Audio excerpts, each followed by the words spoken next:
Guys आज मैं आप लोगों को बताने वाली हूँ how to solve linear programming problems. ये आप लोगों को नहीं समझ में आता कि हम कैसे लीनियर प्रोग्रामिंग प्रॉब्लम्स को सॉल्व करें। तो इसकी कुछ स्टेप्स हैं जो आप लोग रिमाइंड कर सकते हो, उसके बाद आपको ये प्रॉब्लम्स बनाने में बहुत आसानी होगी। सबसे पहले आपको ये ध्यान रखना है कि let the product X and Y not machine. जब भी आपको कोई भी लीनियर प्रोग्रामिंग प्रॉब्लम दिए तो आप सबसे पहले उसमें देखो प्रोडक्ट्स क्या है, मशीन्स नहीं देखनी है आपको, सिर्फ प्रोडक्ट्स देखने हैं। जैसे कोई कंपनी चॉकलेट्स बना रही है और बिस्किट बना रही है तो आपको चॉकलेट्स को एक्स लेना है, बिस्किट्स को वाई लेना है। या कोई कंपनी दो तरीके के स्क्रूज बना रही है, A type of screw and B type of screw, तो आपको ए टाइप ऑफ स्क्रू को एक्स लेट करना है और बी टाइप ऑफ स्क्रू को वाई लेट करना है, जो कि आपके वेरिएबल्स होते हैं। फर्स्ट स्टेप यही है कि मशीन्स को नहीं लेना है आपको, एक्स और वाई जो प्रोडक्ट्स होते हैं उनको आपको एक्स और वाई लेना है। नेक्स्ट आपका स्टेप है match the unit of constants. आपको यूनिट्स ऑफ कॉन्स्टेंट्स मैच करनी है। जैसे कि आपको अगर कोई machine A type of chocolates बनाने के लिए दो तरीके की मशीन्स हम यूज़ करते हैं। तो एक मशीन जो है वो 2 आवर्स लेती तक के लिए और दूसरी मशीन 3 आवर्स तक के लिए। तो दोनों की यूनिट्स मैच करनी है आपको। ये ऐसा ना हो कि एक में आवर्स हो एक में मिनट हो। तो सबसे पहले आपको दूसरा स्टेप ये करना है कि दोनों की यूनिट्स मैच करनी है।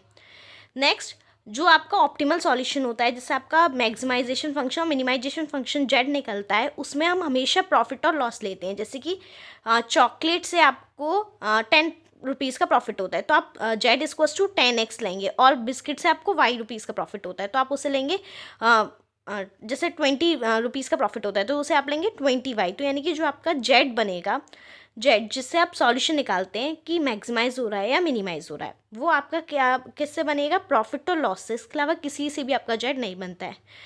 प्रॉफिट लॉस हो रहा हो या टाइम मिनिमाइज हो रहा हो या टाइम मैक्सिमाइज हो रहा हो, तो आपको इसके लिए क्या लेना है, बस यही देखना है कि जेड को बनाते में। नेक्स्ट नॉन नेगेटिव कॉन्स्टेंट्स, जो कि आप जानते हैं एक्स की वैल्यू 0 से बड़ी है या एक्स की वैल्यू हमेशा पॉजिटिवली रहती है। जैसे आप मशीन से आप कोई प्रोडक्ट्स बना रहे हो, चॉकलेट या बिस्कुट, तो वो कभी भी 0 से छोटे नहीं हो सकते हैं। तो आप उन्हें X greater than equals to 0 और Y greater than equals to 0 ये आपको लेने ही होते हैं, क्योंकि ये कॉन्स्टेंट्स होते ही हैं, क्योंकि हम जब भी कोई प्रोडक्ट्स बनाते हैं वो नेगेटिव में नहीं होते।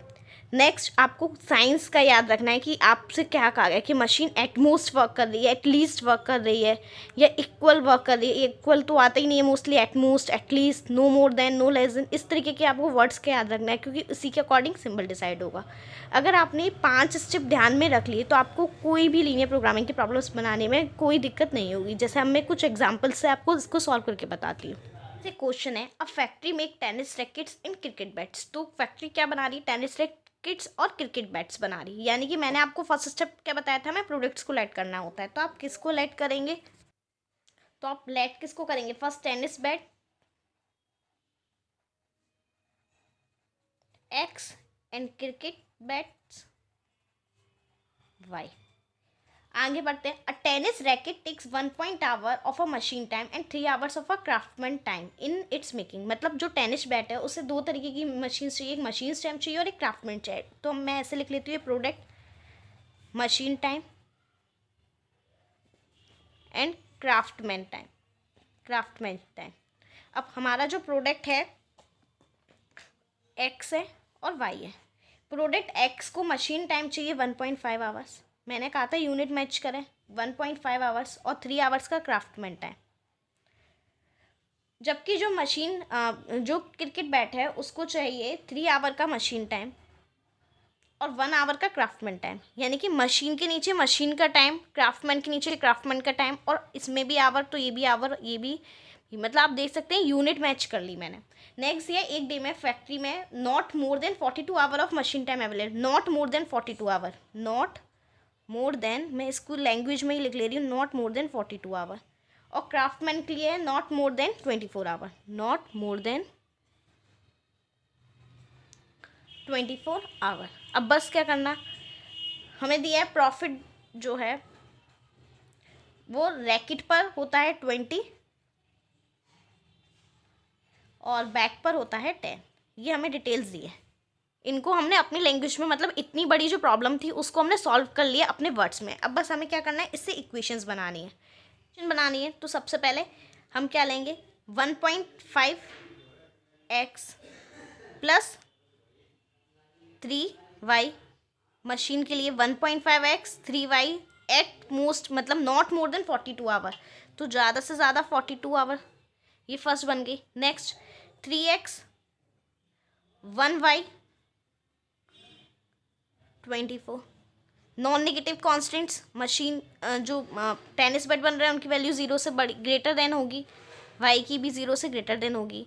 जेड मैंने बताया था प्रॉफिट या लॉस से बनता है। रैकेट पे प्रॉफिट 20 यानी कि 20x और बैट पर 20y, और ये बन गई आपकी लीनियर प्रोग्रामिंग प्रॉब्लम्स की कांस्टेंट और ऑप्टिमल सॉल्यूशन, और अब आप इसे सॉल्व कर ही सकते हैं। अब नेक्स्ट क्वेश्चन करते हैं। नेक्स्ट क्वेश्चन हमारा, a factory manufactures two type of screws A and B, let screw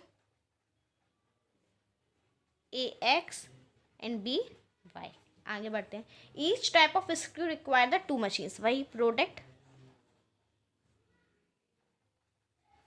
machine A क्योंकि दो मशीन चाहिए और मशीन बी। प्रोडक्ट है हमारे एक्स और वाई।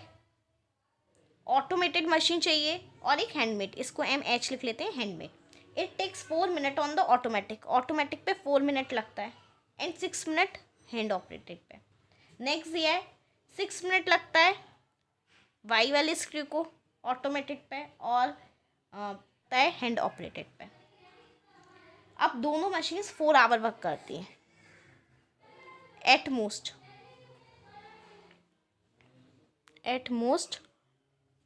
4 आवर वर्क करती हैं।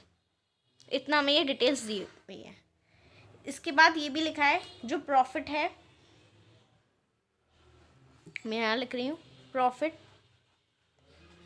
ए पर होता है 7 और बी पर होता है 10, मतलब 7x और 10y, क्योंकि स्क्रू ए के लिए x है और बी के लिए 10y है। इतना हमें ये क्वेश्चन दिया हुआ है, तो प्रॉफिट हमेशा मैक्सिमाइज करना होता है। अब कैसे इक्वेशन बनाएंगे? सबसे पहले जेड तो हमारा ये बन ही गया 7x + 10y। इसके बाद हमारे कॉन्स्टेंट्स, अब ये मिनट्स थे और ये आवर थे, मैंने यूनिट मैच करने कहा था, तो मैं आवर को मिनट में चेंज कर लूँ। 4 × 60 यानी कि 240 मिनट, और ये भी हमारे कितने हो गए 240 मिनट। बस अब क्या 4x, इसके लिए 6y एट मोस्ट 240, फिर नेक्स्ट के लिए 6x 3y एट मोस्ट 240, और नॉन नेगेटिव कॉन्स्टेंट्स x की value is greater than 0 and y की वैल्यू इज़ ग्रेटर देन 0।